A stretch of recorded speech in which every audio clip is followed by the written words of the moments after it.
Hello, good morning. कैसे हैं आप लोग सभी लोग? क्या एकदम बढ़िया हैं, एकदम अच्छे हैं, एकदम शानदार हैं? तो चलिए फिर शुरुआत करते हैं हम लोग आज की क्लास। मैं भी एकदम ठीक हूँ, एकदम बढ़िया हूँ, आपको पढ़ाने के लिए आ गया हूँ। तो शुरुआत करते हैं आज की class. Good morning, good morning, good morning. Questions करने की हम लोग कोशिश करेंगे। अब फाइल नंबर 4 हम लोग सोल्व करेंगे। चलिए कीजिए आप लोग फाइल नंबर 4। पहला क्वेश्चन आपके सामने आ गया है। क्योंकि मैं बेसिक थ्योरी आप लोगों को बहुत सारी पढ़ा चुका हूं, तो खुद से करो इन क्वेश्चंस को। आप अपने आप कीजिए सभी लोग, और आपसे क्वेश्चंस होंगे, सभी लोग करने की कोशिश करो।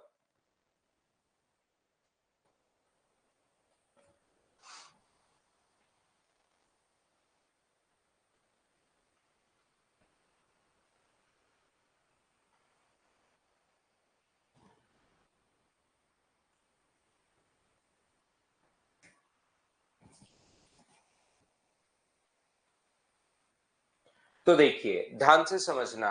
12,500 रुपए पर एक वर्ष के लिए 8% की दर से सालाना और 6 माही दे। यहाँ पर साधारण ब्याज और चक्रवर्ती ब्याज का अंतर नहीं पूछा। दोनों बार ही अपने पास यहाँ पर कभी कभार सिंपल इंटरेस्ट और कंपाउंड इंटरेस्ट का डिफरेंस पूछता है, लेकिन वो वाला क्वेश्चन नहीं है। यहाँ पर तो दोनों बार कंपाउंड इंटरेस्ट ही है, अगर अलग अलग अपने पास जोड़े जाए तो ये जो चीजें अपने पास हैं, what is the difference between the compound interest on 12,500 for 1 year at 8% per annum, compounded yearly और half yearly? दो कंडीशन है। एक तो ईयरली अगर ऐड करें, टाइम 8%, रेट 8% है, और टाइम अपने पास 1 ईयर है। यदि ईयरली आधार पर ऐड करोगे तो अपने पास यही होगा। हाफ ईयरली अगर ऐड करते हो आप लोग तो रेट आदि और टाइम अपने पास डबल हो जाता है 4%, और टाइम अपने पास कितना होगा 2 ईयर। किसी भी तरीके से, जिस तरीके से आज तक आप लोग करते आए हो, इसका आप लोग कंपाउंड इंटरेस्ट निकाल लीजिए। एक साल का 8% की दर से, मतलब इसका 8% निकाल लो, और किसी भी तरीके से 4% की दर से 2 साल का कंपाउंड इंटरेस्ट निकालने के 5 तरीके, 5 में से जो मेथड चाहो वो लगाओ, सोल्व करो, अपने पास आंसर आ जाएगा। ये चीज आप लोग ध्यान रखना, इसको आप लोग याद रखना। दूसरा तरीका क्या होता है कि ऐसे क्वेश्चन में नॉर्मली अब हम लोग क्या करते हैं, इसका अलग से सीआई, इसका अलग से सीआई निकाल के, और फिर दोनों में डिफरेंस निकालने के बजाय दोनों की इफेक्टिव रेट हम लोग लिखते हैं। इसकी इफेक्टिव रेट कितनी होगी 8%, एक साल की रेट है 8% है तो 8%, और इसकी इफेक्टिव रेट कितनी होगी तो 4% की 2 साल की रेट डबल करके स्क्वायर करते हैं 8.16%, और डिफरेंस बताओ कितने का है, तो आप कहोगे सर 0.16 का डिफरेंस है। तो 12,500 का आप लोग 0.16% आप लोग कर लीजिए, 0.16% आप लोग कर लो। पॉइंट हटाओगे तो नीचे अपने पास 2 जीरो आ जाएंगे।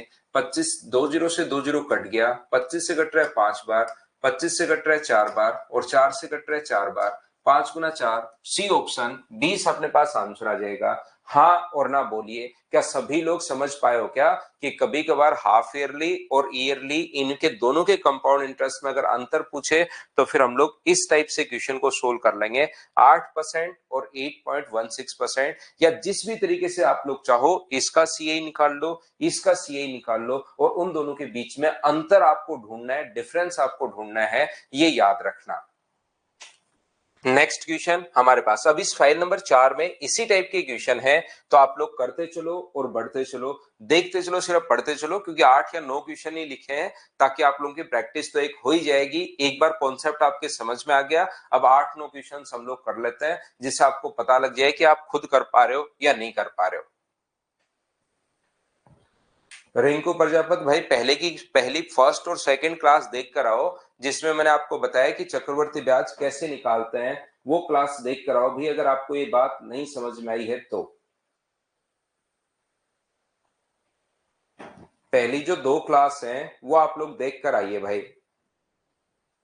क्योंकि इनमें कंपाउंड इंटरेस्ट निकालना है, और पिछले 4-5 क्लास में यही करता हुआ मैं जा रहा हूं। हाफ ईयरली, ईयरली, कैसे हम लोग कंपाउंड इंटरेस्ट निकालते हैं, और तो कुछ पढ़ा ही नहीं रहा हूं, बस टाइप हम लोग चेंज करते हुए जा रहे हैं। 15,000 रुपए पर 9 महीने के लिए 16% चक्रवर्ती ब्याज की दर पर अर्धवार्षिक और तिमाही, यहाँ पर 16% रेट है, और मंथ जो है वो 9 मंथ्स है। अब ये एक बार तो ऐड कर रहा है अर्धवार्षिक, तो याद रखना अर्धवार्षिक में ये अपने पास जहां पर आधे साल में जो 6 मंथ्स वाली कंडीशन होती है उसमें रेट अपने पास आधी यानी कि 8% और टाइम अपने पास डबल यानी कि 18 महीने, और 18 महीने में 12 का भाग दोगे तो याद रखना 18 महीने में 1.5 साल होती है, ये आप लोग याद रखना। दूसरी कंडीशन अपने पास 3 मंथ्स वाली, और 3 मंथ्स वाली में रेट तो अपने पास 1/4, इसका 1/4 अगर करते हो तो ये अपने पास 4%, और इसका अगर टाइम का 4 गुना करते हो तो 36 मंथ्स, और 36 मंथ्स का मतलब मुझे बताइए क्या 3 इयर्स है? कि ये बात मैंने आप लोगों को 6 महीने और 3 महीने वाली ये कंडीशन कैसे लिखवा दी है, क्या ये बात सभी लोग समझ पाए हो क्या? बताओ मुझे।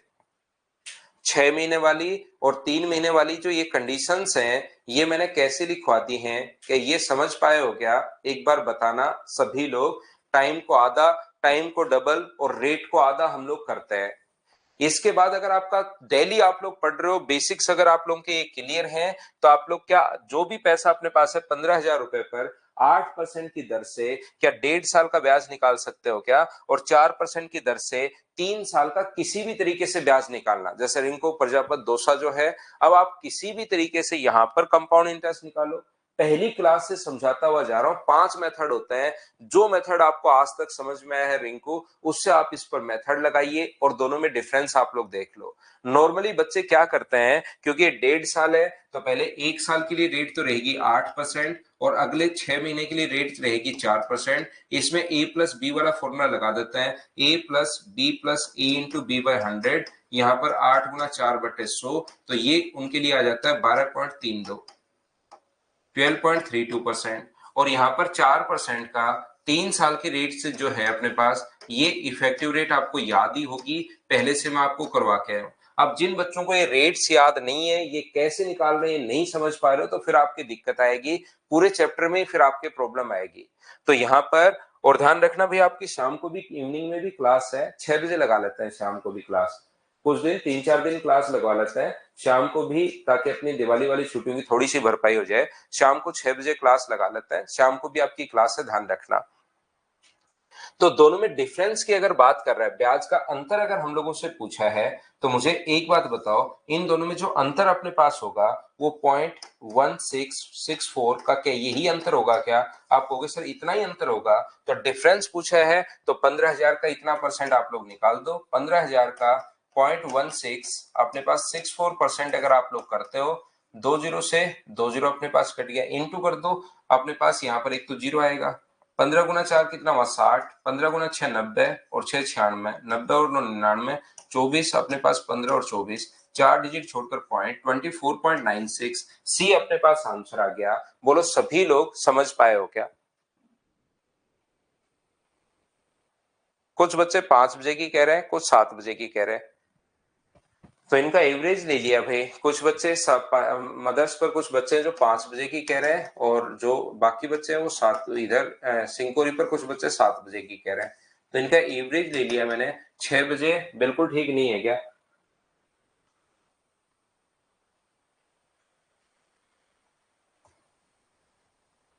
6 बजे बिल्कुल ठीक नहीं है क्या, बताओ?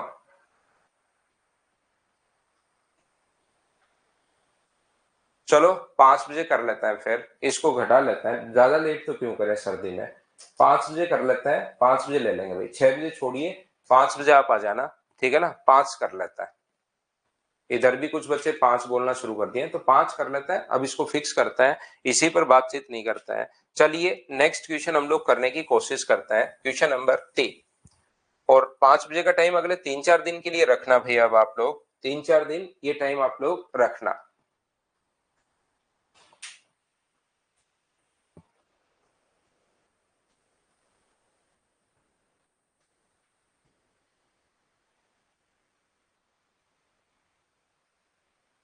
नेक्स्ट क्वेश्चन 3 नंबर देखिए, आया हुआ क्वेश्चन है, और आप लोग खुद देखिए क्या कर पाओगे क्या। अब यहाँ 3-4 दिन के लिए एडजस्ट करना है, करना आप लोग 4 दिन एडजस्ट करना।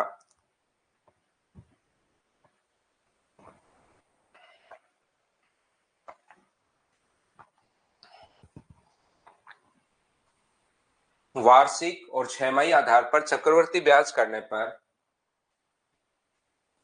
लक्ष्मीकांत चौबे 5 बजे साइंस की क्लास होती है, 4-5 दिन कर लो यार, 3-4 दिन एडजस्ट, या तो वो आप रिकॉर्डेड देख लेना या ये रिकॉर्डेड देख लेना, ठीक है ना। लक्ष्मीकांत 5 बजे जो क्लास होती है साइंस की, उसको थोड़ा आप रिकॉर्डेड देख लेना, 2-3 दिन की क्लास, क्योंकि फिर पता है आपको 25 तारीख को फिर से इलेक्शन है राजस्थान में, तो वोट डालने जाएंगे लोग, ठीक है ना। तो देखिए, ध्यान से समझने की कोशिश करना।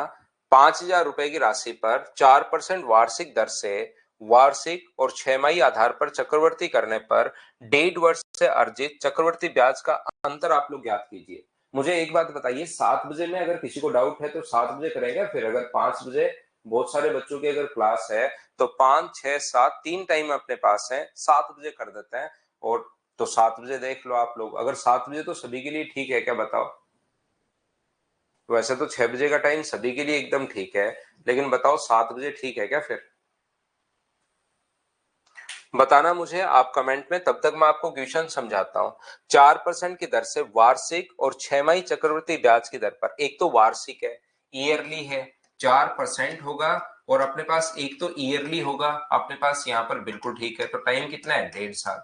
देखो आया हुआ क्वेश्चन है, और ये ऐसे क्वेश्चन आते हैं, जिस जिस टाइप के क्वेश्चन आते हैं या नहीं आते उन सभी पर हम लोग विचार कर रहे हैं। तो यहां पर ध्यान से समझने की कोशिश करना, ये जो अपने पास लिखा हुआ है, अगर 6 माही हो तो 6 माही हो तो रेट अपने पास आती, और टाइम अपने पास डबल हो जाता है, कितना हो जाता है, 3 साल। तो यहां से अब अपने पास ये जो लिखा हुआ है 4% की दर से 1.5 साल का जो ब्याज होगा, वो अभी भी क्वेश्चन हम लोग करके आए 4%, और अगले 6 महीने के लिए रेट 2%, तो A+B वाला फॉर्मूला लगा दो तो ये आ जाएगा 6.08%।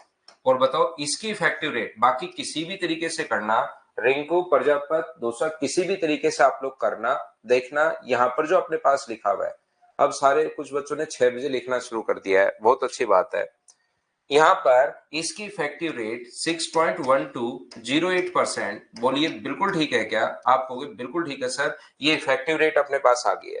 दोनों का जो डिफरेंस होगा वो डिफरेंस कितने का होगा, इसमें से घटाना 0.408% अपने पास आ जाएगा, ये लीजिए। जब भी आप लोग इसमें से घटाओगे, क्योंकि दोनों का डिफरेंस पूछा है, तो इनका डिफरेंस जो होगा 0.0408% हो जाएगा, और अंतर अगर पूछा है तो 5,000 का क्या इतना परसेंट आप लोग निकाल सकते हो क्या, 5,000 का आप लोग 0.0408% अगर निकालोगे, जैसा आप लोगों ने बताया कि आपका आंसर बी 2.04 है, बोलिए बिल्कुल ठीक है क्या।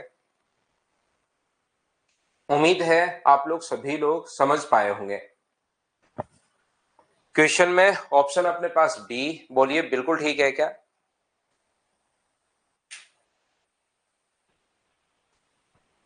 नेक्स्ट क्वेश्चन, क्वेश्चन नंबर 4 अपने पास ये रहा। चलिए आप लोग सोल्व करने की कोशिश करो सभी लोग, करते चलो बढ़ते चलो सभी।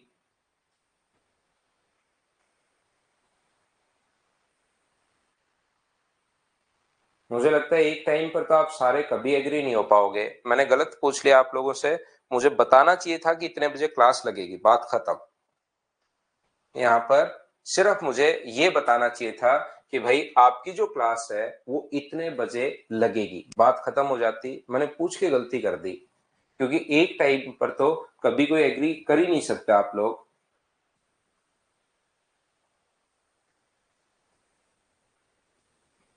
तो यहां पर देखिए, 200 रुपए की राशि, पढ़िए question, a sum of 200 was invested for 2 years at 10% compound interest per annum. If the interest rate had been 20%, how much additional interest would be investor have received in the same period? 200 रुपए की राशि पर 10% की दर से 2 वर्ष के लिए निवेश किया गया, बिल्कुल ठीक है। यदि ब्याज की दर 20% होती तो समान अवधि के लिए कितना अतिरिक्त और कितना ब्याज मिलता, तो यहां पर कुछ बच्चों ने देखिए क्वेश्चन बहुत सही तरीके से कर लिया है। 200 रुपए पर 10% की दर से 2 साल का जो इंटरेस्ट अपने पास मिलने वाला है, क्या वो 21% मिलेगा क्या। यहाँ पर रेट ऑफ इंटरेस्ट 21% होगी, तो 200 का 21% निकाल लो, और जैसे यदि ब्याज की दर 20% होती और यहाँ पर 20% अगर हो जाए, ये देखिए 2 वर्ष के लिए निवेश किया, यदि ब्याज की दर 20% होती तो समान अवधि के लिए निवेशित को कितना अतिरिक्त ब्याज मिलेगा। यहाँ पर मुझे एक बात बताइए कि 20% की रेट और 2 इयर्स की जो रेट होती है वो इफेक्टिव रेट क्या अपने पास 44% ही होगी क्या? आप कहोगे बिल्कुल होगी। तो एक तो जो बच्चे यहाँ डायरेक्ट सोचते हैं वो आप लोग ऐसे कर सकते हो कि यहाँ पर 200 का पहले 21% निकाल लो, एक ब्याज आएगा, फिर 200 का आप लोग 44% निकाल लो, एक ब्याज आएगा, और दोनों का अंतर हम लोगों से पूछा है, कम या अधिक दोनों का अंतर हम लोगों से पूछा गया है। तो मुझे कुछ बच्चे इसको 46 बोल रहे हैं, 46 आंसर बोल रहे हो, इसको बोल रहे हो आंसर बोल रहे हो, तब बिल्कुल ठीक है। तो यहाँ पर मुझे बताओ जो अंतर है वो क्या 23% का ही है क्या? अलग अलग तरीके से क्वेश्चन कैसे भी आ सकता है। तो 200 का 23% आप लोग निकाल लेना, आंसर बोल रहे हैं 46, जो कि बिल्कुल ठीक है भाई, आप लोगों का आंसर 46, ये आपके पास आंसर आ गया। क्या इफेक्टिव रेट किसी भी क्वेश्चन में हम लोग कैसे लगाते हैं, क्या ये बात आप लोग सभी लोग समझ पाए हो क्या? बताओ मुझे।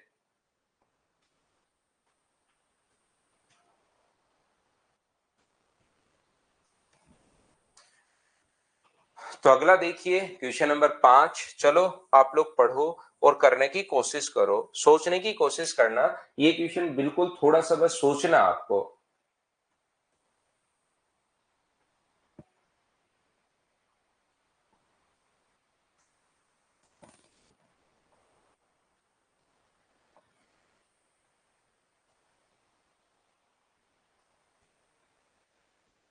लास्ट में बताता हूँ सेवा सिंगल, ताकि टाइम का कोई वो रहे ही नहीं है आपका, क्योंकि अभी फिर टाइम बताऊंगा तो फिर कहोगे सर इतने बजे लगा दो, इतने बजे लगा दो।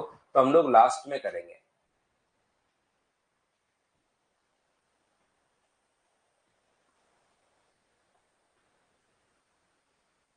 उसको पूरा राज प्रजापत हमें बेसिक से सोल्व करना पड़ेगा। पहले भाग को 2x लेना पड़ेगा, दूसरे को x लेना पड़ेगा।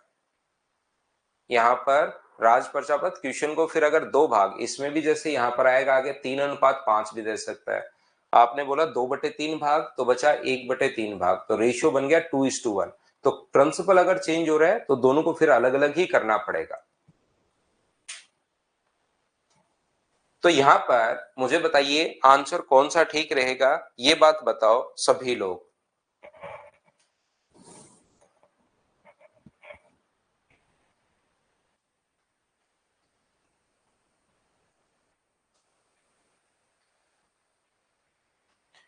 यदि 2 वर्ष में 8% चक्रवर्ती ब्याज की दर से कोई राशि पी से क्यू हो जाती है, यदि ब्याज अर्धवार्षिक अगर गणना की जाती है, 2 वर्ष में S% चक्रवर्ती ब्याज की दर से पी से क्यू हो गया, ब्याज की गणना अगर वार्षिक की जाए तो निम्न में से कौन सा कथन एकदम ठीक है? ध्यान से समझने की कोशिश करना। यहाँ पर कोई भी राशि, एक दो कंडीशन है, एक अपने पास ए है और एक अपने पास बी है, एक अपने पास ए है, एक अपने पास बी है। टाइम यहाँ पर रेट है 8%। देखना वैसे ही सोचना इस क्वेश्चन को, टाइम है 2 ईयर।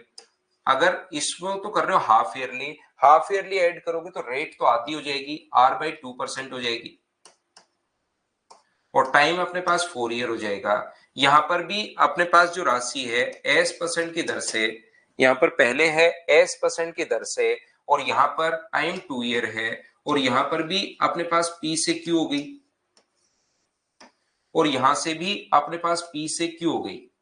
इसका मतलब मुझे एक बात बताइए, क्या दोनों कंडीशन में अगर प्रिंसिपल भी सेम है और अमाउंट भी सेम है, इसका मतलब ब्याज भी अपने पास सेम रहेगा, यानी कि इसका भी इंटरेस्ट उतना ही रहेगा Q-P, और यानी कि Q-P का मतलब इसकी इफेक्टिव रेट भी वही रहेगी और इसकी इफेक्टिव रेट भी वही रहेगी, क्योंकि ब्याज निकालते कैसे हो, जो P का मान लो इफेक्टिव रेट आप लोग, क्योंकि दोनों जगह अपने पास ब्याज सेम है, प्रिंसिपल सेम है, अमाउंट सेम है, प्रिंसिपल सेम है, अमाउंट सेम है, तो यहाँ का कंपाउंड इंटरेस्ट और यहाँ का कंपाउंड इंटरेस्ट क्या सेम रहना है क्या? आप कहोगे सर बिल्कुल सेम रहना है, जैसे आप लोग सोचोगे। और CI निकालते कैसे हैं? प्रिंसिपल इंटू अपने पास इफेक्टिव रेट, यहाँ पर प्रिंसिपल इंटू इफेक्टिव रेट। तो इसका मतलब अगर CI सेम है और प्रिंसिपल अगर सेम है तो चक्रवर्ती ब्याज तभी सेम आएगा जब इसकी भी इफेक्टिव रेट अपने पास वही रहे और इसकी भी अपने पास इफेक्टिव जो रेट है वो वही रहे। बोलिए बिल्कुल ठीक है क्या? दोनों की इफेक्टिव रेट क्या सेम होगी? क्या ये बात आप लोग सभी लोग समझ पाए हो क्या? मुझे सभी लोग बताओ। इफेक्टिव रेट जो है ये अपने पास सेम रहेगी क्या? इतनी बात आप लोग सब लोग समझ पाए हो क्या? ये बात बताओ मुझे यहां पर।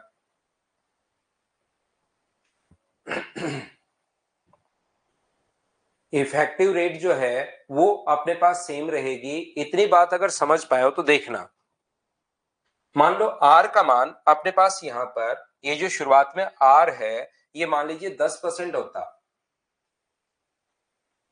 टाइम अपने पास 2 ईयर है, और ये भी आर का मान भी 10% होता, और एस का मान भी अगर अपने पास 10% होता, और टाइम 2 ईयर है, तो मुझे एक बात बताओ यहां पर अपने पास इफेक्टिव रेट कितनी बनती? तो आप बोलते सर यहां पर जो इफेक्टिव रेट बनती वो अपने पास 21% बनेगी, और जब यहाँ हाफ ईयरली ऐड कर रहे हो तो रेट आती 5%, और यहाँ पर 4 ईयर होना चाहिए, तो यहाँ पर जो रेट बनेगी वो 21.550625 बनेगी। बोलिए बिल्कुल ठीक है क्या? और इसने कहा है कि ये दोनों अपने पास सेम होने चाहिए।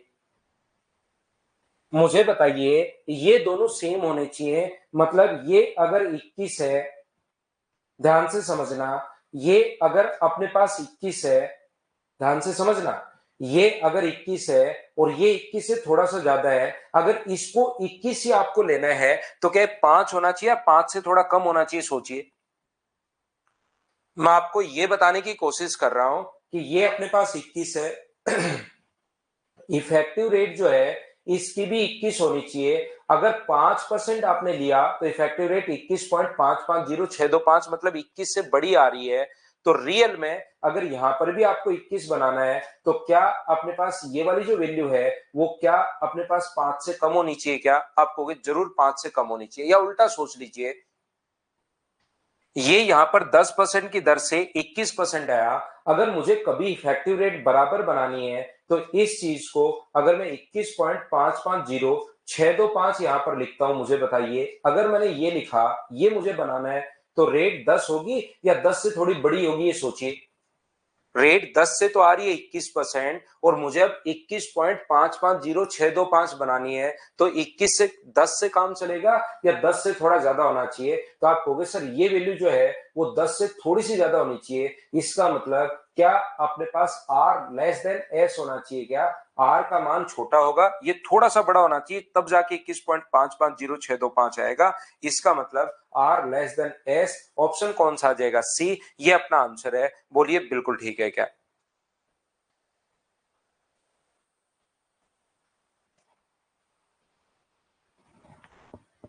हाँ और ना बताइए कि क्या ये बात आप लोग समझ पाए हो क्या?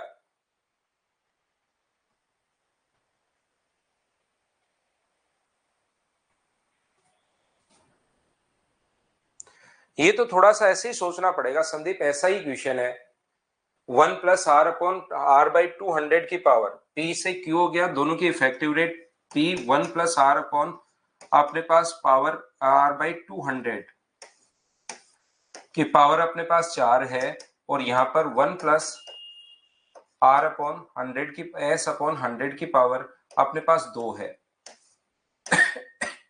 ये दोनों अपने पास यहाँ पर बराबर हैं, तो यहां से आप लोगों को हम लोग क्या कर सकते हैं, यहां से अपने पास 1 + r/200 की पावर 2 होगा, और यहां से 1 + s/100 होगा, दोनों तरफ रूट कर लिया।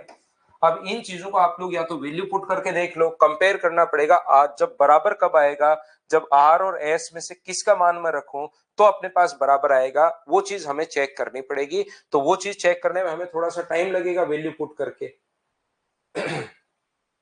तो हम लोग क्या कर रहे हैं यहाँ पर, ये जो करने पर हमें वैल्यू पुट करने पर प्रॉब्लम आ रही है, फिर या तो वैल्यू पुट कर करके देखो कौन सा बड़ा कौन सा छोटा है, क्योंकि रूट यहाँ पर हो नहीं पाएगा। इसलिए इन प्रॉब्लम से बचने के लिए अपने पास कोई भी वैल्यू, जैसे 10% मानते हो इफेक्टिव रेट, और 2 साल की रेट अगर मैं r% से कर रहा हूं तो रेट आधी और टाइम अपने पास डबल हो जाएगा।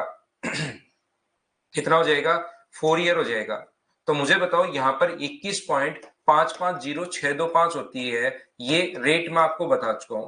तो अब यहाँ पर अगर रेट 21.55065 अगर चाहिए, तो यहाँ पर हम लोगों को 10% अगर होता, 10% अगर होता, तो उससे तो अपने पास 21 आता है, लेकिन 21 से बड़ा चाहिए तो रेट 10 से बड़ी चाहिए। इसका मतलब आर जो है वो लेस देन होगा एस के। ये अपने पास आंसर आ जाएगा। वापिस रिपीट कर दिया है इंद्रनील मैंने आपके लिए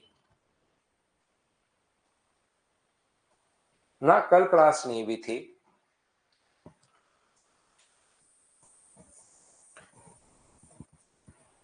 तो यहाँ पर हम लोग पिछला क्वेश्चन एक बार फिर एक बच्चा फिर से पूछ रहे हैं, भाई मैं बता दूं, ये जो आर है वो मैंने वैसे ही 10%, क्योंकि मुझे रेट याद रहती है तो मैंने ये मान ली है।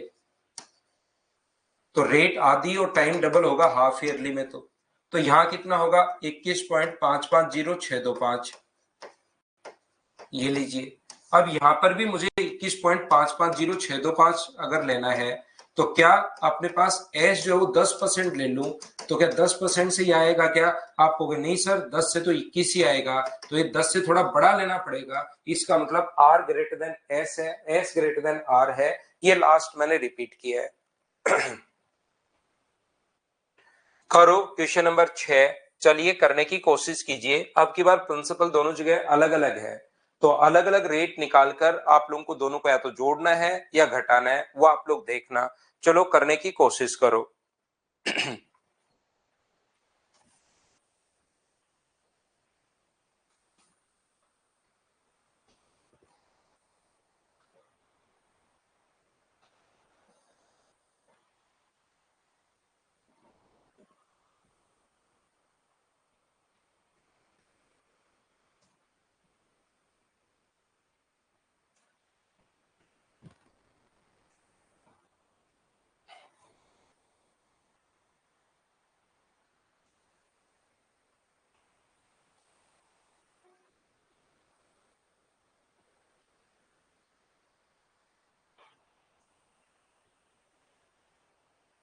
तो देखिए कैसे सोल्व कर पाएंगे हम लोग। 4,000 रुपए की राशि 5% वार्षिक ब्याज की दर पर एक वर्ष के लिए दी गई और ब्याज की गणना 6 माही। जब भी ब्याज की गणना अगर 6 माही आप लोग करते हो, तो इसका मतलब रेट आधी और टाइम डबल हो जाएगा। रेट आधी हो गए 2.5% और टाइम डबल हो गए 2 ईयर। यहाँ पर 2,000 रुपए की राशि 40% की दर से ब्याज त्रैमासिक, तो 2,000 रुपए अगर हैं, यदि त्रैमासिक अपने पास हो तो ये अपने पास 10% और टाइम हो जाएगा 4 ईयर। ध्यान रखना। तो यहाँ पर अब मुझे पता है कि यहाँ पर क्वेश्चन जो सोल्व करने का जो तरीका अपने पास है, वो हम लोगों को इफेक्टिव रेट से क्वेश्चन कर लेना चाहिए। इफेक्टिव रेट से नहीं, फ्रैक्शन में बदल लो इसको। पॉइंट हटाओगे तो 2 जीरो, तो क्या इसका फ्रैक्शन 1/40 होगा क्या? आप कहोगे सर जरूर 1/40 होगा। तो या तो आप रेशियो से कर लो, इसीलिए 5 तरीके मैंने आपको बताए हैं। तो या तो रेशियो से कर लो या 2 और 1 वाले तरीके से कर लो। इसका 1/40 अगर करते हो तो अपने पास कितना होगा 100। इसका 1/40 अगर करते हो तो अपने पास कितना होगा 2.5। पहले को इंटू करना है 2 से और दूसरे को इंटू करना है 1 से। तो मुझे बताइए 200 और 200 2.5 आ जाएगा। जैसे आप लोग इनको ऐड करोगे, ये लीजिए, या ट्री मेथड लगा लो, या 40 से 41 हो गया, 40 से 41 हो गया, किसी भी तरीके से करो, लेकिन करो आप लोग। तो एक तो अपने पास ये रहा। दूसरा 10% की दर से 4 साल की इफेक्टिव रेट मुझे बताइए 46 पॉइंट क्या 41% होगी क्या? आप कहोगे सर जरूर होगी। तो 2000 का 46.41% आप लोग निकाल दीजिए। 2000 का 46.41%, परसेंट के कारण अपॉन में 100 और जीरो 2 से इंटू करोगे तो 2, 8, 12 और 8 और 1 अपने पास यहाँ पर कितना हो जाएगा 9। तो 9.20 अपने पास ये आ जाएगा। तो यहां से अपने पास ये जो लिखा हुआ है 2000 का 46.41% हम लोगों ने निकाल लिया है। क्या कहीं पर अपने पास क्वेश्चन में मैंने कोई मिस्टेक कर दी है क्या भाई? क्या पूछा इसने? कुल प्राप्त ब्याज का अंतर कितना होगा? कोई डिफरेंस नहीं, दोनों में अंतर हम लोगों से पूछा गया है। डिफरेंस पूछा है, सम नहीं पूछा, डिफरेंस पूछा है। तो जैसे आप लोग माइनस करोगे तो यहां से अपने पास पॉइंट जीरो और इसमें से माइनस करोगे तो 7। ये कितना आ जाएगा अपने पास 5 आ जाएगा। ये कितना आ जाएगा अपने पास 1 आ जाएगा। और ये कितना आ जाएगा 1 आएगा 2 आएगा 2 ही आ जाएगा। और ये कितना आ जाएगा 7, 725.70। ये अपने पास आंसर आ जाएगा सी। बोलिए बिल्कुल ठीक है क्या? तो ऐसे अलग अलग भी आ सकता है। मुझे उम्मीद है कि ये चीजें आप लोग समझ पा रहे होंगे सभी लोग। चलिए नेक्स्ट जो क्वेश्चन है उसको आप लोग करने की कोशिश कीजिए सभी लोग। यहाँ पर क्वेश्चन नंबर 7।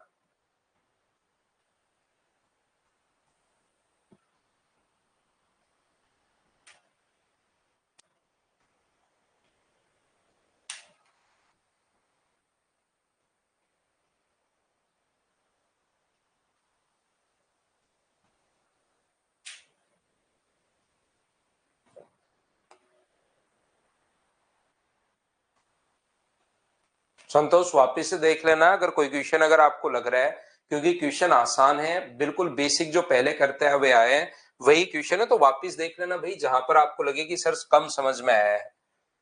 10% वार्षिक दर से 4 वर्ष के लिए जमा की जाती है, 2 वर्ष के अंत में और 4 वर्ष के अंत में।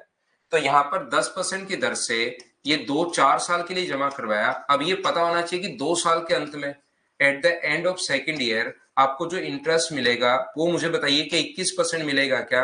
आप कहोगे सर जरूर मिलेगा। और चौथे साल के अंत में at the end of fourth year जो इंटरेस्ट मिलेगा वो क्या 46.41% ही होगा क्या? 4 साल की 5 और 10% की इफेक्टिव रेट आप लोग याद कर लो। 4 साल की 10% और अपने पास 5% की इफेक्टिव रेट आप याद कर लो, वो काम आती है। तो 4 साल की 10% की इफेक्टिव रेट ये होती है। और इन दोनों का अंतर उसने दिया हुआ है, तो अंतर मुझे बताइए, इन दोनों का अंतर मुझे बताओ क्या 25.41% ही होगा क्या? आप कहोगे बिल्कुल होगा सर, ये डिफरेंस इसने पहले से दे दिया। देखिए प्रिंसिपल देकर हम लोगों से अंतर पूछ सकता है, तो हमारे पास प्रिंसिपल जो भी है उसका 25.41% हम लोग निकालेंगे, तो बराबर में अपने पास डिफरेंस आ जाता है। ये लीजिए, कभी कभार डिफरेंस अगर दिया हुआ मिलेगा तो प्रिंसिपल अगर निकालना है तो डिफरेंस के नीचे तो डिफरेंस हम लोग लिखेंगे, ऐसे बोल देते हैं, वैसे ये नीचे आएगा और गुना कर देंगे 100 से। या इतना सोचने के बजाय याद रखना, प्रिंसिपल देकर डिफरेंस पूछ सकता है, डिफरेंस देकर प्रिंसिपल पूछ सकता है। सीजीएल 2021 में पूछा गया क्वेश्चन है। ये वैल्यू अपने पास डिफरेंस के नीचे डिफरेंस 25.41 की वैल्यू है और परसेंटेज के लिए गुना कर देंगे 100 से प्रिंसिपल के लिए। पॉइंट हटाओगे 2 जीरो, इससे कट रहे 2 बार, तो क्या सभी बच्चों का आंसर 20,000 डी ऑप्शन है? क्या अब तो आपने सब लोगों ने करना शुरू कर दिया है क्या? बताओ मुझे।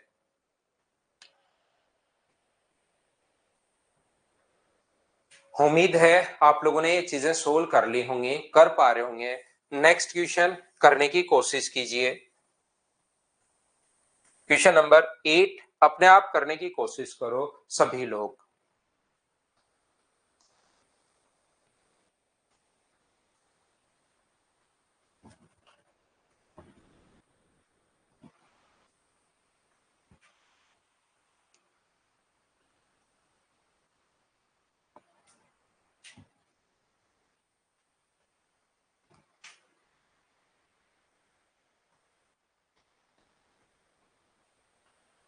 सोल्व करो खुद से, कोशिश करो, जो भी क्वेश्चन आपके सामने आता है उसको सोल्व करने की कोशिश आप लोग किया करो।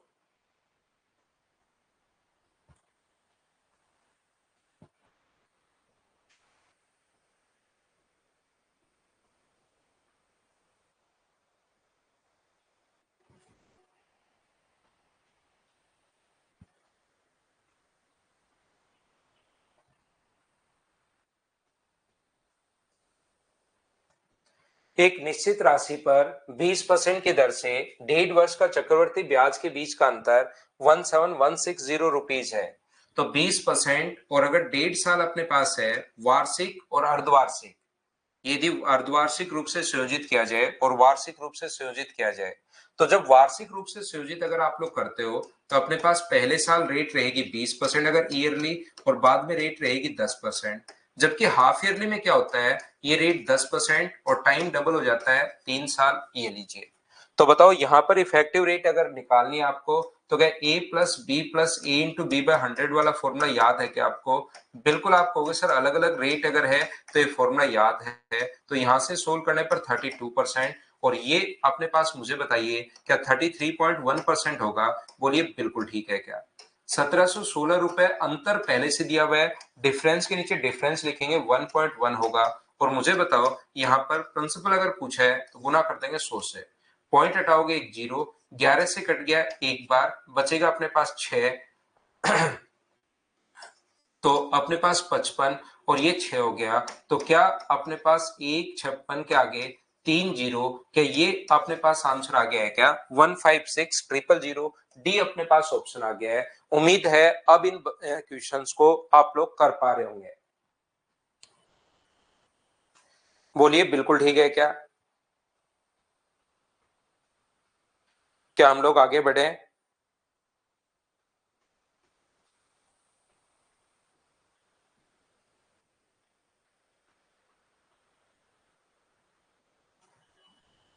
तो नेक्स्ट क्वेश्चन देखिए आप लोग, क्वेश्चन नंबर 9, और चलो करने की कोशिश करो।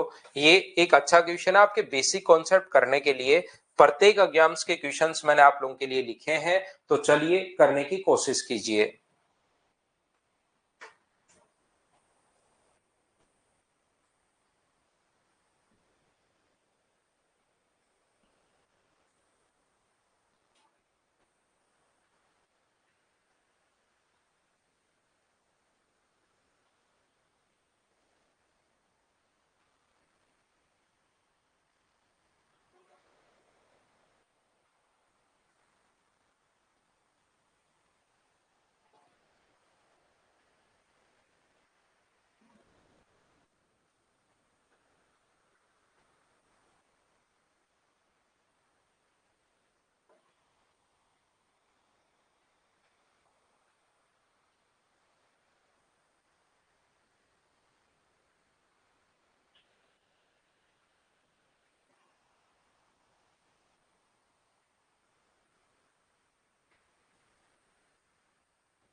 टाइम चेंज नहीं कर रहा नीरज प्रजापति भाई, टाइम चेंज नहीं कर रहा, बस 2-3 दिन एक्स्ट्रा क्लास लगा रहा हूं। बाकी आपकी मॉर्निंग की क्लास ये तो कंटिन्यू चलती रहेगी, इस टाइमिंग को तो हम लोग 7 बजे तो चलती रहेगी। बस 2-3 दिन एक्स्ट्रा क्लास लगा रहा हूँ, 3 या 4 दिन, बाकी टाइम चेंज नहीं हो रहा है।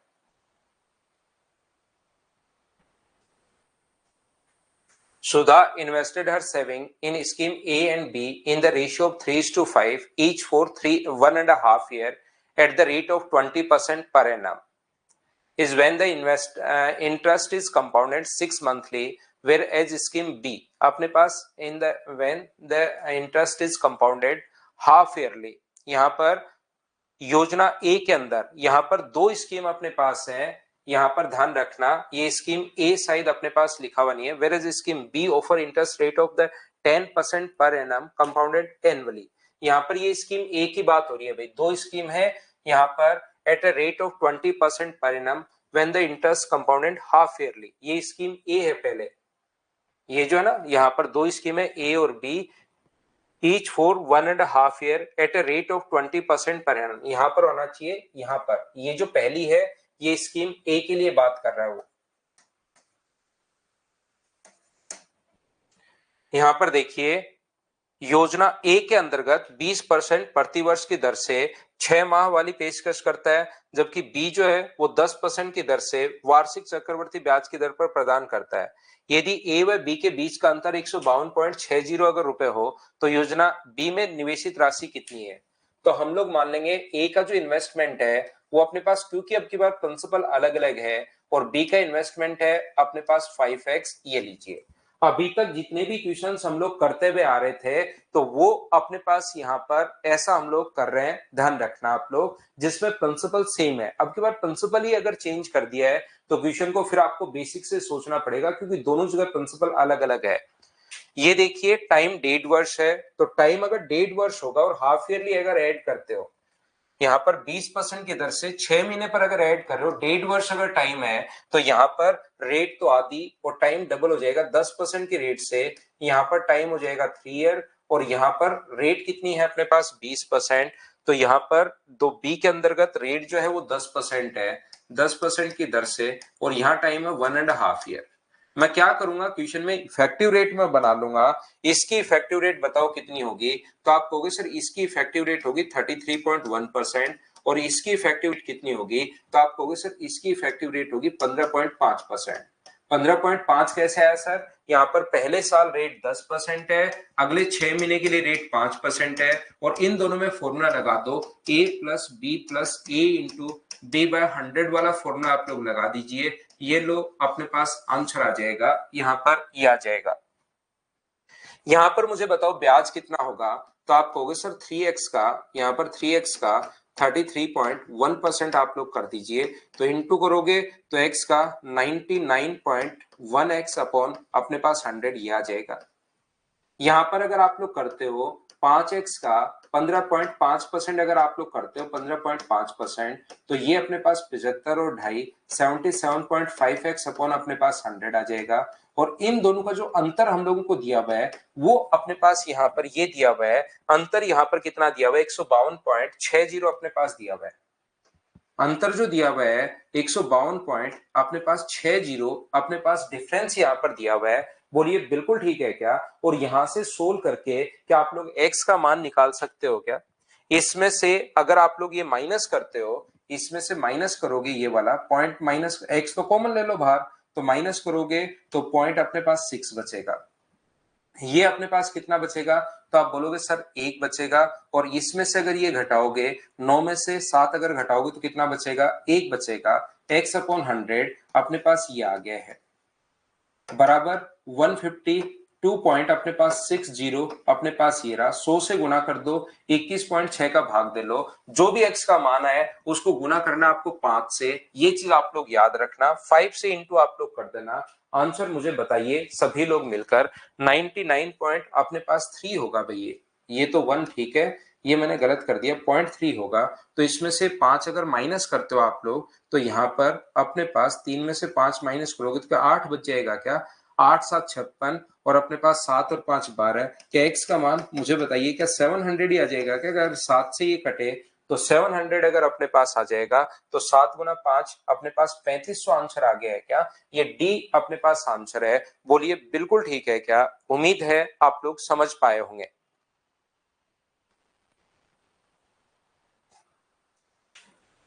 तो चलिए ये कॉन्सेप्ट आपका क्लियर हुआ होगा, यहाँ पर चीजें आपको समझ में आई होंगी। हम लोग आगे बढ़ते हैं। देखो ये थी फाइल नंबर 4, 9 ही क्वेश्चन है, इसमें यही समझाना था कि कभी हाफ ईयरली ऐड करे और कभी ईयरली ऐड करे, कभी 3 महीने वाला क्वार्टरली ऐड करे, तो उनका डिफरेंस पूछ सकता है, उनका सम पूछ सकता है, याद रखना।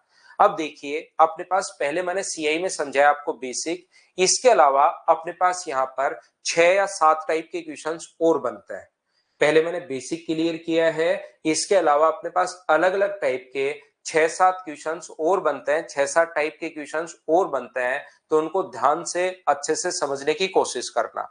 इसमें से 2 तो टाइप जो है वो अलग अलग हो जाती है, पहले ये लो अलग हो गई। कौन कौन सी? एक तो वो जब साधारण ब्याज और चक्रवर्ती ब्याज का क्वेश्चन पूछता है वो तो क्वेश्चन अपने पास अलग हो गए।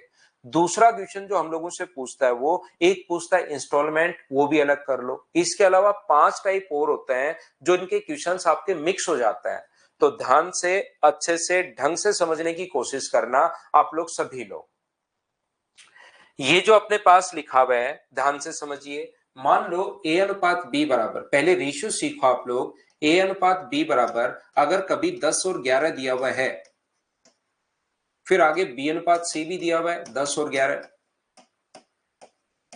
फिर आगे c अनुपात d भी दिया हुआ है अपने पास 10 अनुपात 11, उसके बाद d अनुपात e भी दिया हुआ है अपने पास 10 अनुपात 11, उसके बाद e अनुपात f भी दिया हुआ है 10 अनुपात 11।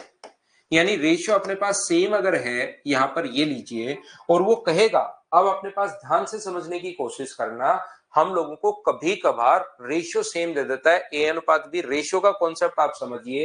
ए अनुपात बी अनुपात सी अनुपात डी अनुपात ई अनुपात एफ, रेशियो अगर कभी भी अपने पास सेम है तो पहला क्वेश्चन हमारे पास ये पूछ सकता है कि आप लोग बताइए अगर अपने पास यहां पर सी का मान अगर 10,000 है, सी का मान अगर अपने पास 10,000 है, ऐसा हम लोगों से पूछते हैं।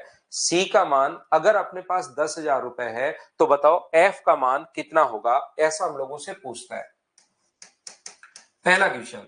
सी का मान अगर 10,000 रुपए है तो बताइए एफ की वैल्यू कितनी होगी। तो आप लोग यहां पर क्या करोगे, सी का मान अगर 10,000 रुपए तो एफ का मान क्या होगा, तो सी के नीचे आप लोग सी की वैल्यू कितनी है, तो आप कहोगे सर सी यहां से हम लोग उठाएंगे, सी का मान कितना है 10, और आगे अगर आपको बढ़ना है बट्टे में अपने पास 10 और जैसे ही गुना कर दोगे 11 से, तो क्या मुझे बताइए ये डी का मान आ जाएगा क्या, आप कहोगे सर जरूर आ जाएगा, ये डी की वैल्यू आ गई। फिर से बताओ जो डी का मान अपने पास आ गया है ये वैल्यू कितने की है, इन दोनों की अगर मैं बात करूं डी अनुपात ई की, तो 10 और 11 का मान है, तो बट्टे में 10 और जैसे ही गुना करोगे 11 से, तो क्या ये अपने पास यहां से मुझे बताइए एफ का मान आ जाएगा क्या, आप कहोगे सर बिल्कुल आ जाएगा। और बताओ ई का मान आ गया, एफ का नहीं ई का मान आ गया है, और ई और एफ पर, ई से अगर एफ पर जाना है तो ये 10 का मान अपने पास आ चुका है, फिर से 11 की वैल्यू चाहिए, तो बट्टे में 10 और गुना कर दोगे 11 से, तो ये लीजिए ये अपने पास जो वैल्यू आ गई है वो एफ की वैल्यू आ गई है। हाँ और ना बताइए क्या सब लोग इस चीज को समझ पाए हो क्या, हाँ और ना बताइए क्या इस बात को सभी लोग समझ पाए हो क्या, बताइए मुझे। एलिगेशन वाला मेथड डिफरेंस वाले क्वेश्चन में नहीं लगता गौरव सिंह, एलिगेशन वाला मेथड सम अगर कभी दिया हुआ है तब तो हम लोग लगा लेते हैं, लेकिन डिफरेंस वाले मेथड में हम लोग नहीं लगाते।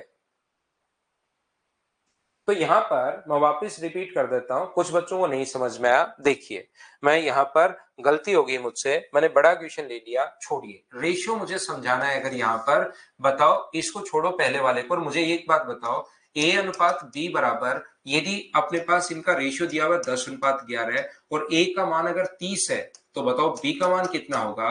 तो हम लोग क्या करते हैं, ए के नीचे ए की वैल्यू लिखते हैं, 30 के नीचे लिखते हैं 10 और गुना कर देते हैं 11 से, जिसकी वैल्यू दी हुई होती है उसको नीचे लिखते हैं, ए के नीचे ए का मान और गुना कर दिया 11 से। तो ये बात बताओ, मैंने पहले ही थोड़ा सा बड़ा ले लिया, मुझे पता नहीं था कि ये बात आपको नहीं पता क्या, क्या ये बात तो आपको पता है क्या, बताओ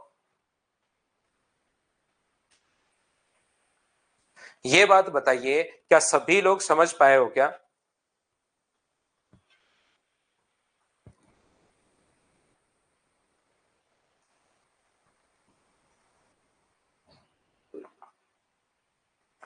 ये सबको पता है, ये बात अगर सबको पता है, आपको ये बात सबको पता है, ध्यान से समझना इस चीज को।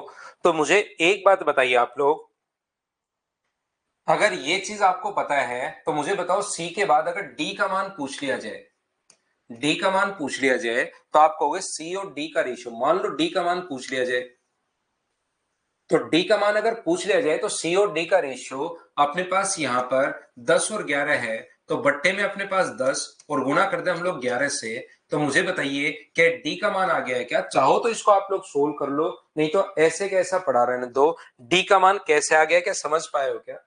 कुछ बच्चे जो बने ही कंफ्यूज होने के लिए होते हैं, उनको ऐसा भी लग सकता है कि सर यहाँ पर बी अनुपात सी तो 10:11 भी है, तो सी का मान 11 भी तो हो सकता है, बिल्कुल भाई 11 भी हो सकता है, लेकिन अगर बी पूछा तब 11 होता, अगर बी पूछता आपसे तब जाके 11 होता। यहां पर तो हम लोगों से डी आगे चलना है, तो एक तो जो दिया हुआ है वो लेना पड़ेगा और एक जो पूछा है वो लेना पड़ेगा, तो पूछा क्या है, डी पूछा है, और दिया हुआ क्या है, सी दिया हुआ है, तो सी अनुपात डी अगर आप लोग लोगे तो 10 और गुना कर दोगे 11 से, बी पूछता तो 11 का मान था और गुना कर देते हम लोग 10 से। यहां पर मुझे एक बात बताओ, अगर मैं अब आपसे पूछूं कि बताओ ई क्या होगा, भाई मुझे एक बात बताओ, तो आप लोग सारे बच्चे क्या कहोगे, सर डी दिया हुआ है, चलो मैं सोल्व कर देता हूं, डी दिया हुआ है सर 11,000 और हमें ई पूछा है, तो मैं क्या करूंगा, डी अनुपात ई जो अपने पास है ये 10 और 11 है, डी देकर अगर ई पूछे तो ये जो 11,000 वैल्यू है ये अपने पास 10 की है और गुना कर देंगे 11 से, तो क्या ई का मान आ जाएगा क्या, जिसकी वैल्यू दी हुई होती है उसको लिखते हैं नीचे, इनटू हमेशा उससे करते हैं जिसकी वैल्यू फाइंड आउट करनी है, जीरो से जीरो कट गया, तो 11 11 121 00, ये लो अपने पास, बिल्कुल ठीक है। क्या मैं यहां से आप लोगों से पूछना चाहूं कि अब बताओ एफ कितना होगा, तो आप कहोगे सर ई देकर अगर एफ पूछे तो ई का मान अपने पास 10 है और ये अपने पास 11 का मान पूछ रहा है, तो बताइए 121 000 जो 00 जो है वो 10 का मान है जिसकी वैल्यू दी भी होती है, और इंटू हमेशा उससे करते हैं जो पूछा गया है, तो ये लीजिए जीरो से जीरो अपने पास कट गया, जीरो 11 22 और 1 23, 11 और 2 13, ये अपने पास आंसर आ गया है, बोलिए बिल्कुल ठीक है क्या। यहां पर 11 11 गुना 2 22 और 1 23, 11 और 2 13, ये अपने आंसर आ गया। अब मैं क्या कर रहा हूं आप लोगों के लिए, यहां पर ये बताने की कोशिश कर रहा हूं, जब भी आप लोग आगे बढ़ रहे हो तो जरूरी थोड़ा ना इसको आप लोग सोल्व करो। जैसे डी का मान निकालना है तो डी का मान 10,000 के बट्टे में आप लोग 10 लिख दो और गुना कर दो 11 से, तो ये डी का मान आ गया। लो अब ई का मान निकालना, तो मैं चाहूं तो सोल्व कर लो, चाहूं तो ये कहिए पढ़ा रहने दो। ई का मान अगर निकालना है बट्टे में 10 और गुना 11, तो ये डी का मान था, बट्टे 10 गुना 11 कर दोगे तो ये ई का मान आ जाएगा। एफ का मान निकालना तो पहले ई का मान रख लो, जो भी दिया हुआ है ई का मान रख लो। अगर मैं सोल्व नहीं करना चाहूं 11 बट्टे 10 11, तो ये तो ई का मान है। एफ का चाहिए तो बट्टे में 10 और गुना कर दोगे 11 से, तो एफ की वैल्यू आ जाएगी। क्या अब तो आप लोग सभी लोग समझ पाए हो क्या? बताओ भाई मुझे। ये चीज कभी भी अगर आगे जाना है तो यहां से एफ, अगर बाद में डायरेक्ट ही आपको एफ निकालना है यहां से, तो क्या आपको ये पूरा करने की जरूरत है, ऐसे सोचने की जरूरत है, या डायरेक्ट आप लोग चल सकते हो कि भाई जैसे ये 10,000 एफ पर अगर जाना है तो 10,000 जो वैल्यू है वो अपने पास कितने की है, 10 की, और जैसे ही गुना करोगे 11 से तो आप डी पर पहुंच जाओगे। लेकिन डी पर पहुंचने के बाद हमें रुकना नहीं है, हमें ई पर जाना है और ई से फिर एफ पर जाना है। तो ये डी का मान आ गया है। फिर से डी और ई की बात करो तो 10:11 है, तो बट्टे में हम लोग 10 करेंगे और गुना कर देंगे 11 से। ये लो अभी ई पर पहुंच गए। अगर वो ई पर पहुंचता तो हम लोग ये कर लेते हैं, यही छोड़ देते हैं, लेकिन हमें तो और आगे चलना है। एफ पर अगर चलना है तो ई और एफ मान आ चुका है ई का, और एफ पर अगर चलना है तो बट्टे 10 और गुना कर देंगे हम लोग 11 से, तो ये एफ का मान आ जाएगा। ये बात बताइए थोड़ी देर पहले मैंने कैसे लिख ली थी, क्या आप लोग इस बात को समझ पाए हो क्या कि एफ का मान यहां से हम लोगों ने ये कैसे निकाल लिया? कब बताइए, क्या आप लोग सभी लोग समझ पाए हो क्या? फिर हम लोग थोड़ा सा आगे बढ़ेंगे, आगे चलेंगे।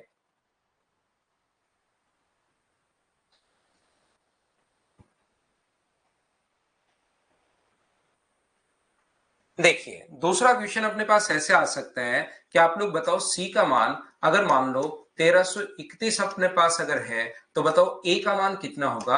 हम लोगों से पीछे भी जाना पड़ सकता है, जरूरी नहीं हमेशा आगे ही आप लोग चलो, आप लोग पीछे भी आप लोगों को हटना पड़ सकता है। तो पीछे अगर हटना पड़ेगा, अब की बार जाना किस पर है, ए पर, तो सी से पहले बी पर आएंगे, क्योंकि सी से ए का डायरेक्ट रेशियो नहीं दिया हुआ। या तो आप लोग डायरेक्ट बना लो, देखिए, या तो आप लोग ऐसे भी कर सकते हो, ए अनुपात बी बराबर 10:11 है और बी अनुपात सी बराबर अगर 10:11 है, तो आप लोग क्या करोगे, ए बी सी डायरेक्ट बना लो। यहां से बताओ ए अनुपात बी अनुपात सी कितना होगा, तो आप कहोगे सर ये याद रखो भाई, जिस बच्चे को नहीं पता, इनका रेशियो बनाने का तरीका होता है इसका इंटू दोनों के साथ और लास्ट का लास्ट से इंटू और करते हैं, याद करो इसको। तो ये 100 होगा, ये 110 होगा, इसका इंटू दोनों के साथ, लास्ट का लास्ट से और करते हैं, तो ये हो गया 111। तो मुझे एक बात बताइए, ये जो अपने पास हो गया 111 नहीं 121, मुझे एक बात बताओ, सी का मान देकर अगर ए का पूछा है तो 1310 जो वैल्यू है, 1331 जो वैल्यू है, वो अपने पास किसका मान है, 121 का, और गुना कर देंगे हम लोग किससे, 100 से, तो अपने पास किसकी वैल्यू आ जाएगी, ये लो सर ए की वैल्यू अपने पास आ जाएगी। मैं कहूंगा बिल्कुल ठीक है भाई, ए का मान आ गया। या तो आप लोग ऐसे बना सकते हो, या दूसरा तरीका ये होता है, ए और सी का डायरेक्ट रेशियो तो नहीं दिया हुआ, डायरेक्ट रेशियो उल्टा अगर आना है बी और सी का, और फिर बी और ए का दिया हुआ, तो पहले इसको बी बना लो। बी कैसे बनाओगे, अब की बार 1331 जो है, ध्यान से समझने की कोशिश करना, 1331 जो वैल्यू है वो 11 की वैल्यू है, और जैसे ही गुना कर दोगे 10 से, तो ये बी का मान आ जाएगा। अब बी से हमें ए पर जाना है, सिस्टमेटिक तरीके से ही तो चलेंगे। बी से अगर ए पर जाना है तो फिर से बी का मान आ चुका है, तो बट्टे में हम लोग 11 और गुना कर देंगे हम लोग 10 से, बट्टे 11 गुना 10 से, तो क्या ए की वैल्यू आ जाएगी क्या? तो ऐसा रेशियो देने के बाद आगे भी हम लोगों को बढ़ना पड़ सकता है और पीछे भी हम लोगों को हटना पड़ सकता है। एक ही चीज याद रखना, जिसकी वैल्यू दी हुई होती है उसको लिखते हैं नीचे, और इंटू हमेशा उससे करते हैं जिसकी वैल्यू फाइंड आउट करनी है। सी से ए पर पहुंचने के लिए पहले सी से बी पर आओगे, फिर बी से ए पर पहुंचोगे, पूरा सिस्टमेटिक तरीके से चलना है। तो सी और बी का रेशियो, यानी 11 का मान दिया हुआ है और बी पर आना है तो 10 की वैल्यू चाहिए, तो बट्टे में 11 गुना 10, ये अभी बी पर आए हो, हमें ए पर जाना है, तो बी ए और बी का रेशियो फिर से 10 और 11 दिया हुआ है, तो बी का मान 11 है और 10 का मान चाहिए, तो इसको सोल्व कर लेंगे, अपना आंसर आ जाएगा। दूसरा तरीका अपने पास ये होता है, दूसरा अपने पास ऐसे क्वेश्चन, मतलब आगे कभी भी हम लोगों से पूछ सकता है या पीछे कभी भी हम लोगों से पूछ सकता है। और तीसरा क्वेश्चन हम लोगों से ये पूछा जाता है कि बताओ ये कितना परसेंट बढ़ा, यहां से यहां तक ये कितना परसेंट बढ़ा, तो बढ़ा कितना 1 बट्टे में 10 और गुना कर दोगे 100 से, तो कितना परसेंट इंक्रीज हुआ, तो याद रखना 10% इंक्रीज हुआ। ये लीजिए यहां पर या तो हम लोग ऐसे सोचते हैं या हम कहेंगे R% इंक्रीज हुआ, तो 10 को गुना करोगे 100 प्लस R/100 से, ये बढ़कर कितना हो जाएगा अपने पास, बढ़कर हो गया 11, तो R का मान निकाल लो आप लोग। हम लोग ये सोचेंगे कि ये R% बढ़ा है या X% बढ़ा है। 10 से बढ़कर अगर 11 हो गया तो मैंने ये सोच लिया कि ये R% इंक्रीज होने के बाद हुआ है। तो कोई भी चीज अगर इंक्रीज हो रही है तो इंटू करते हैं 100 प्लस R/100 से, ये अपने पास बढ़कर वैल्यू आ जाएगी जो अपने पास दी हुई है 11। ये लीजिए ये अपने पास यहां से R का मान, बात एक ही है, बढ़ा कितना परसेंट, तो या तो ऐसे सोच लो 1 बढ़ा बट्टे 10 गुना 100, तो 10% इंक्रीज हुआ, या ऐसे सोच सकते हो 10 से R% अगर बढ़ा रहे हो 100 प्लस R/100 बढ़कर 11 हो गया, तो यहां से जब सोल्व करोगे तो 100 प्लस R बराबर 11 को 10 से गुना करोगे तो 110 होगा। तो R का मान कितना आ गया है, तो आप कहोगे सर R का जो मान आ चुका है वो अपने पास 10% आ गया है। बोलिए बिल्कुल ठीक है क्या?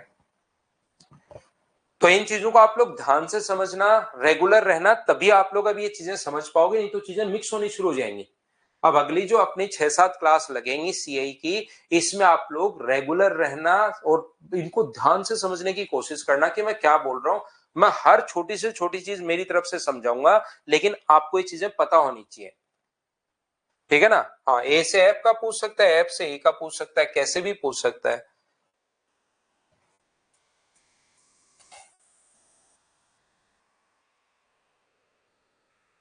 तो देखिए ध्यान से समझना आप लोग, यहां पर अपने पास मैं आपको यह समझाने की कोशिश कर रहा हूं 10,000 रुपए का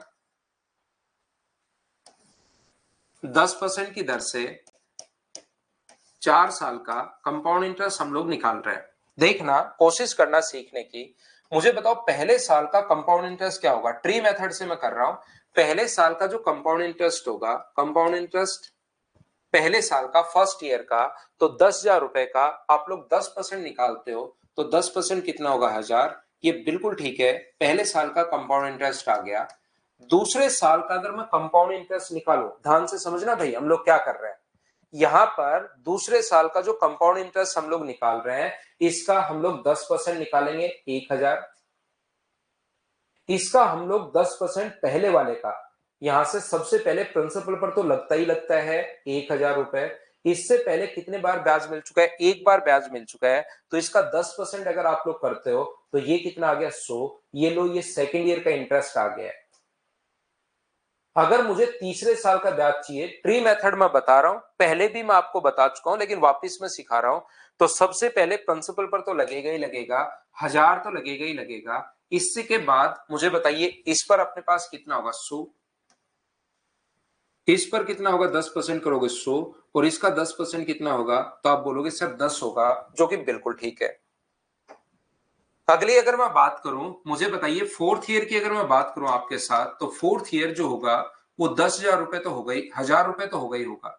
इससे पहले 7 टाइम इंटरेस्ट मिल चुका है, तो इसका इंटरेस्ट कितना होगा, तो आप बोलोगे सर 100।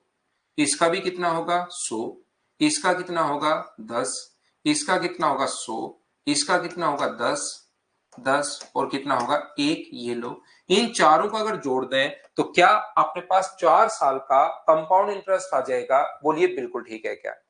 इन चारों को अगर हम लोग जोड़ दें तो 4 साल का कंपाउंड इंटरेस्ट आ जाएगा। लेकिन ये चीज तो मैं आपको पहले पढ़ा ही चुका हूं, मैं ये नहीं समझा रहा हूं। इस टाइम मैं आपको क्या बता रहा हूं, इस टाइम मैं आपको ये समझाने की कोशिश कर रहा हूं कि पहले साल का ब्याज कितना होगा। तो आप कहोगे सर पहले साल का जो ब्याज होता है वो अपने पास 1,000 रुपए होता है, बिल्कुल ठीक है। दूसरे साल का ब्याज कितना होगा अगर मैं जोड़ू तो आप कहोगे सर 1,100 रुपए होता है, बिल्कुल ठीक है। अगर मैं तीसरे साल का ब्याज जोड़ूं तो मुझे बताइए कितना होगा, तो आप कहोगे सर 1,210 होगा, मैं कहूंगा बिल्कुल ठीक है। और मैं कहूँ कि चौथे साल का अपने पास इंटरेस्ट कितना होगा, 1 रुपए थोड़ा ऊपर लिख देता हूँ। चौथे साल का इंटरेस्ट कितना होगा, तो आप कहोगे सर 1,000 रुपए, अपने पास 330 और 1 ईयर अपने पास। तो मुझे एक बात बताइए, सभी को अगर आप लोग जोड़ते हो तो क्या 1,331 रुपए आ गया क्या? आप कहोगे बिल्कुल आ गया सर। ये 1,331 रुपए जो आया है, मुझे एक छोटी सी बात समझाने की कोशिश करना, 1,331 रुपए चौथे साल का ब्याज आया या 4 साल आया है? ये जो अपने पास है 1331 रुपए, ये चौथे साल का फोर्थ ईयर का इंटरेस्ट है या अपने पास 4 साल का इंटरेस्ट है, ये बात बताओ एक बार सभी लोग मिलकर। ये जो इंटरेस्ट अपने पास है ये चौथे साल का है या 4 साल का है?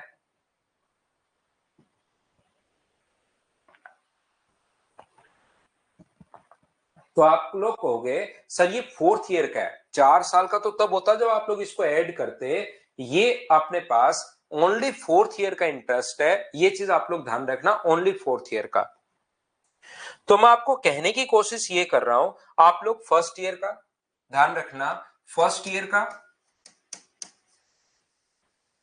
सीआई मैं आपको पूरा लिख रहा हूं, थोड़ा टाइम लगेगा लेकिन कंप्लीट लिख रहा हूं ताकि बाद में आप लोग इसमें कंफ्यूज नहीं हो। सेकंड ईयर का सीआई का जो रेशियो होगा, अगर मैं सीआई का रेशियो बनाऊं तो बताइए ये 1000 है और ये 1100 है, दोनों का रेशियो अगर मैं बनाऊं 1000 और 1100, तो सभी लोग मिलकर मुझे एक बात बताइए, 20 से 20 कट गया और रेशियो क्या 10:11 आ गया है क्या?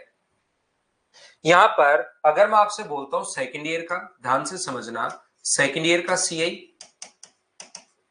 और थर्ड ईयर के सीआई का रेशियो अगर मैं बनाता हूं, थर्ड ईयर के सीआई का रेशियो अगर मैं बनाऊं तो थर्ड ईयर का जो सेकंड ईयर का सीआई है वो तो है 1100 और ये है अपने पास 1210।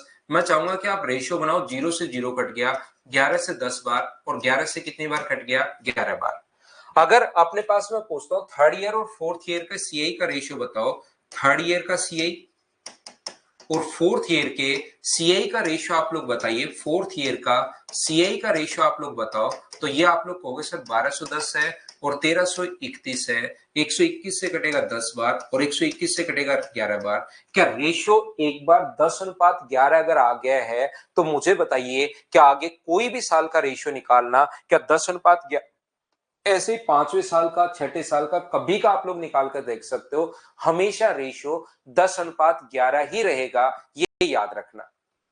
तो यहां से इंपॉर्टेंट बात ये है, ये चीज आप लोगों को याद करनी है। अगर एक बार 2 साल का अपने पास रेशियो पता लग गया, याद रखना, अगर कभी भी आपको क्वेश्चन के बीच में पता लग गया थर्ड ईयर का सीआई और फोर्थ ईयर के सीआई का, फोर्थ ईयर का सीआई का रेशियो अपने पास पता लग गया 5:6 है, तो याद रखना किन्हीं भी 2 साल के लगातार रेशियो अब यही रहना है। कोई भी 2 साल का पता लग जाए, तीसरे चौथे का, चौथे पांचवे का, पांचवे छठे का, सातवें आठवें का, 10वें 11वें का, कोई भी पता अगर लग गया है तो याद रखना अब दूसरे साल तीसरा और चौथा पता लग गया है तो फोर्थ ईयर का और फिफ्थ ईयर का जो रेशियो रहना है वो भी याद रखना यही रहेगा अपने पास 5:6। यहां से फिफ्थ ईयर का और सिक्स ईयर का जो सीआई का रेशियो है वो भी अपने पास यही रहेगा 5:6। अगर सिक्स का और सेवंथ का कोई कहे तो वो भी यही रहेगा 5:6। एक बार अगर आपको पता लग गया है सेकेंड ईयर का और थर्ड ईयर का, जो अपने पास सेकेंड ईयर और थर्ड ईयर का जो सीआई का रेशियो अपने पास लगेगा वो भी 5:6 लगेगा, फर्स्ट ईयर का और सेकेंड ईयर का जो रेशियो अपने पास लगेगा वो भी अपने पास कितना लगेगा, 5:6 लगेगा। एक बार अगर आपको रेशियो पता लग गया तो वो रेशियो हमेशा सेम रहेगा, इस चीज को आप लोग ध्यान रखना, इसको आप लोग याद रखना सभी लोग। हाँ और ना बताइए कि क्या ये बात आप लोग सभी लोग समझ पाए हो क्या कि यहां पर हम लोगों ने क्या किया है। तो ये अपने पास अगर रेट 10% है तो हमें पता लग गया 10 से 11 हो रहा है, क्योंकि यहां से यहां तक रेट ही तो बढ़ेगी जितनी रेट है। यहां से यहां तक बढ़ा कितना, तो आप कहोगे सर 1 बट्टे में अपने पास 10 और गुना कर दोगे 100 से, तो बढ़ा कितना परसेंट बताइए, 10%। तो ये अपने पास रेट आ गई है। याद रखना ये अपने पास ऐसे भी कर सकते हो कि सर आर परसेंट बढ़ा, तो 100 को इंटू करोगे आर से, तो अपने पास आर परसेंट जो बढ़ा और बढ़कर कितना हो गया, 11 हो गया। यहां से सोल्व कर लो तो आर का मान कितना परसेंट आना है, ये लो 10% अपने पास आना है। बोलिए बिल्कुल ठीक है क्या? ये हमेशा अपने पास इसी टाइप से अपने पास चलेगा, इस चीज को आप लोगों को याद करना चाहिए। देखिए मैं आपको क्या समझाने की कोशिश कर रहा हूं।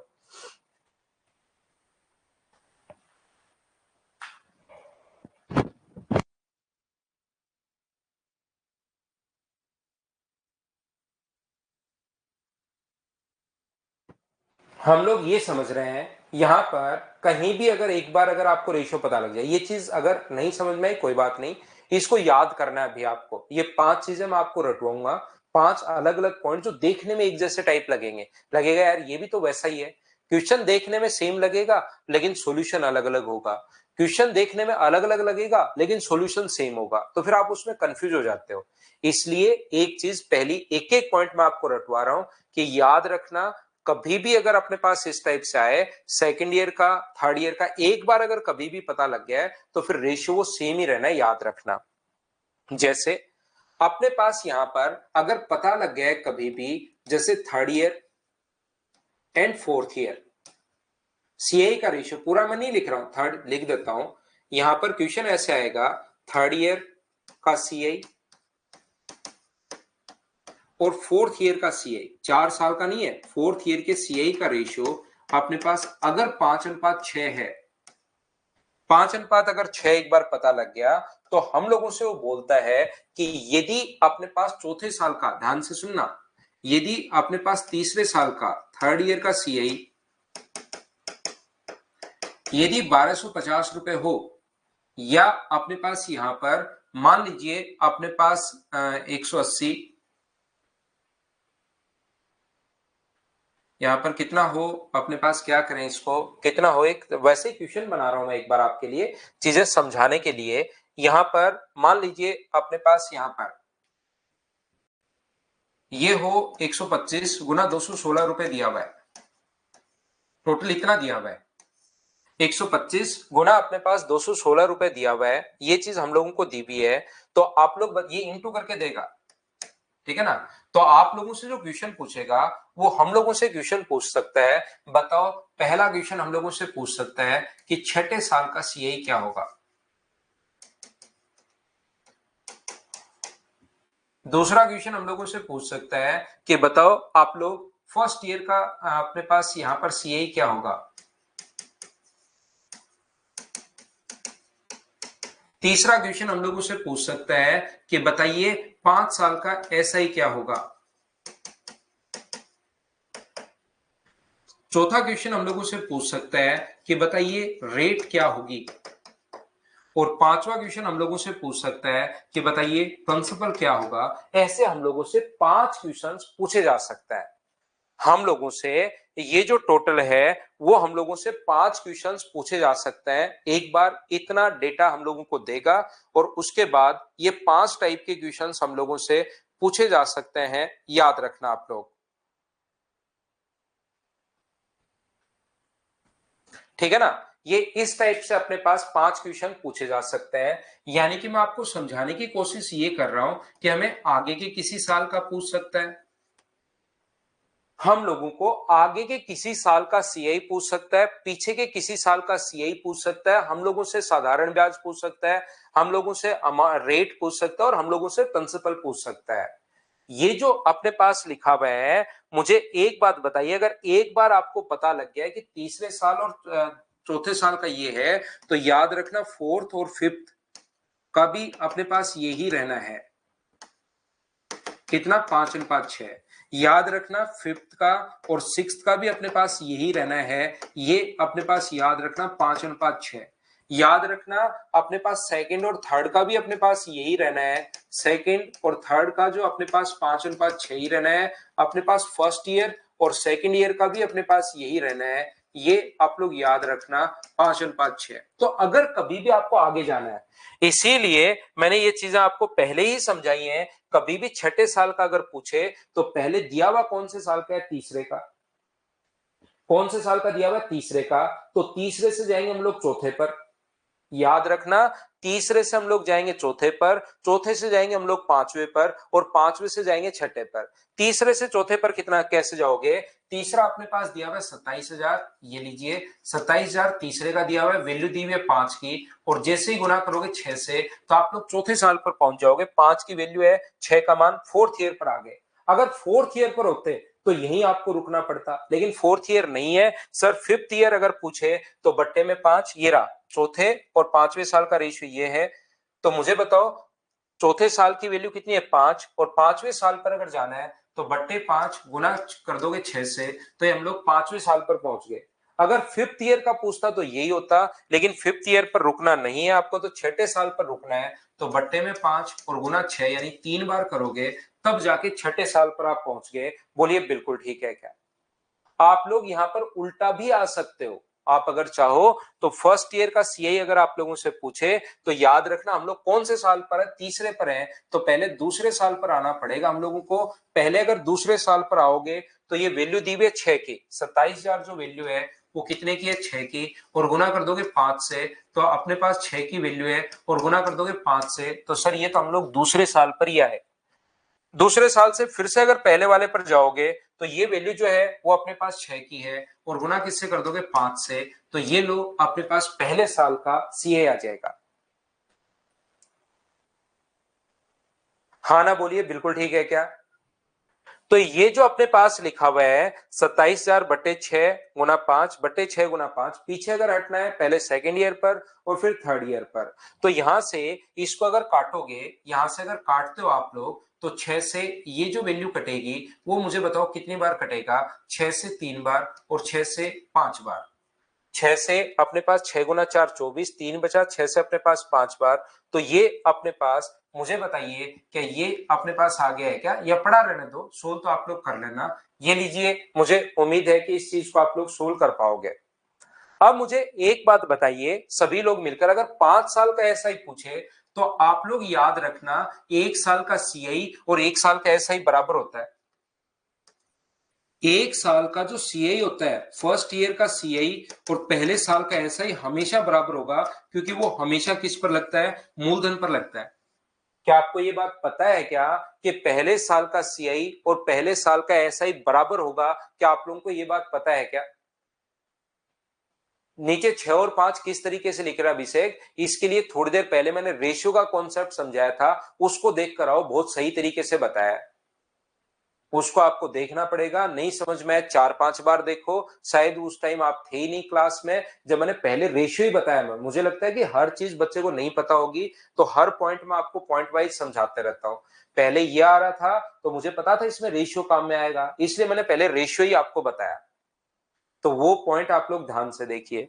तो मुझे बताओ 1 साल का सीआई और 1 साल का एसआई बराबर होता है, और अगर 1 साल का एसआई आपको पता है, 1 साल का ऐसा ही आपको पता है, अगर आपको पता है कि x रुपए है, 6 साल का चाहिए तो 6 से गुना, 9 का चाहिए तो 9 से गुना, क्योंकि ऐसा ही तो हमेशा बराबर होता है। अरे वैभव भाई, सीआई और ऐसा ही पहले साल का हमेशा बराबर होता है वैभव जयमन। 1 साल का पहले साल का उतना ही तो चक्रवर्ती ब्याज होगा और उतना ही साधारण ब्याज होगा, वो दोनों बराबर ही होते हैं क्योंकि दोनों ही मूलधन पर लगता है।